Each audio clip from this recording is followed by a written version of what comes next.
నిన్న ఒక film actor ఒక ప్రెస్ మీట్ పెట్టి ఇది యాక్సిడెంట్ ఎవరు తప్పలేదని చెప్తా ఉన్నాడు. ఆయన జడ్జి పదవి వహించి చెప్తా ఉన్నాడు. మరి ఇట్లాంటి వాటిని మన ప్రసారాలు కూడా ఎట్లా పడితే అట్లా ప్రసారం చేయడం అనేది ప్రజలకు తప్పుడు సంకేతాలు పోతాయి. ఇప్పుడు ఎవరైనా కూడా అతని మీద ఎవరికి పగుండదు.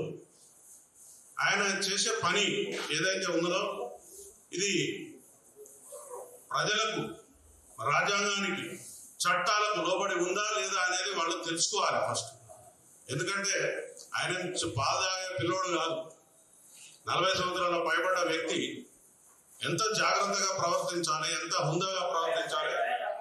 ఒక సెలబ్రిటీగా ఉన్న వ్యక్తి చట్టాలను చదువుకోవాలి, అతని యొక్క పరిధులు తెలుసుకోవాలి. చట్టం నీకు స్వేచ్ఛగా పరిగెత్తవలసిన అవకాశం ఇచ్చిందని మనం ట్రాఫిక్ సిగ్నల్ చేస్తుంటే ఎర్ర సిగ్నల్ పడ్డ తర్వాత కూడా మనం పరిగెత్తుకుంటూ వెళ్తామా? వెళ్ళం. అట్లాగే మన పరిధులను మనం ఏర్పాటు చేసుకుని పని చేసుకుంటూ పోతే నీకు ఏం ప్రాబ్లం ఉండదు, సమాజానికి కూడా ఏం ప్రాబ్లం ఉండదు. ఇవాళ మేము ప్రెస్ మీట్ పెట్టి మొత్తుకునే అవసరం కూడా ఉండదు. 1,30,000 మంది పోలీస్ కుటుంబాలు ఉన్నాయి. ఒక బందోబస్తు నిర్వహించాలని అంటే దాదాపు ఒక 1 వీక్ నుంచి ఆ స్కీమ్ ని వేసుకుంటాం. మేము 1 వీక్ నుంచి ఆ స్కీమ్ వేసుకుని ఆ స్కీమ్ ప్రకారంగా డిప్లాయ్మెంట్ చేస్తాం. ఒక పోలీస్ స్టేషన్ పరిధిలో 20 నుంచి 50 మంది కానిస్టేబుల్ ఉంటారు. మిగిలిన ఆఫీసర్స్ ఒక 10 మంది, అట్లా 50 నుంచి 60 మంది సిబ్బంది మాత్రమే ఉంటారు. ఒక ఏరియాలో ఏదైనా ఒక జనం గుమిగూడే పరిస్థితి వచ్చినప్పుడు దానికి తగ్గట్టుగా బందోబస్తు చేసుకోవడం కోసం మాకు చాలా విధి విధానాలు ఉంటాయి. ఇప్పుడు నాకు అర్జెంటుగా ఉంది కాబట్టి, నాకు అర్జెన్సీ ఉంది కాబట్టి నాకు బందోబస్తు చేయండి, నేను ఒక 1,00,000 మందిని జమ చేసుకుంటా, 10,000 మందిని జమ చేసుకుంటా అంటే అప్పటికప్పుడు సాధ్యం కాని విషయం. దానికి ఒక ప్రొసీజర్ ఉంటుంది, ఆ ప్రొసీజర్ ప్రకారమే పోవాల్సి ఉంటుంది.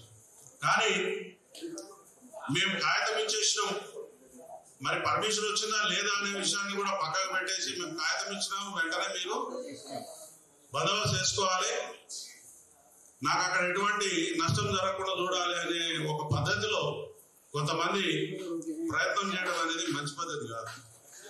నేను ఈ ప్రెస్ మీట్ సందర్భంగా ముఖ్యంగా పోలీసులు నోటికొచ్చి మాటలు తిడతా ఉన్నారు ఒక్కొక్కడు.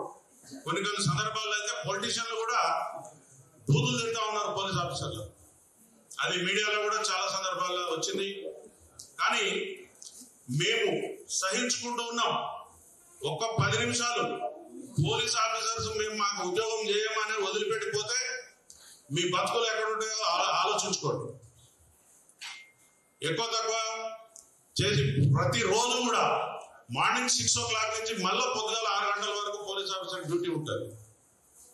మరి భోజనం చేస్తాడా, మంచినీళ్ళు తాగుతాడా, ఆయనకి ఫెసిలిటీస్ ఉన్నాయా, ఇట్లాంటి వాటి గురించి ఎవ్వరు మాట్లాడరు.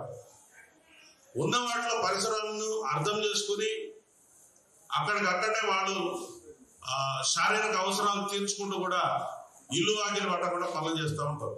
అందరూ పండుగలు చేసుకుంటుంటే పోలీస్ ఆఫీసర్ రోడ్ల మీద ఉంటారు. అందరూ ఎంజాయ్ చేస్తామంటే పోలీస్ ఆఫీసర్ బయట గేట్ దగ్గర ఉంటారు. ఎందుకు? Trained officers. ఈ సమాజం కోసం ట్రైనింగ్ ఇచ్చిన ఒక వ్యక్తి ఆయన అన్ని పరిస్థితులను తట్టుకొని నిలబడతాడనే ఒక ఉద్దేశంతో ఆయన పనిచేస్తాడు. కానీ మేము కూడా మనుషులమే.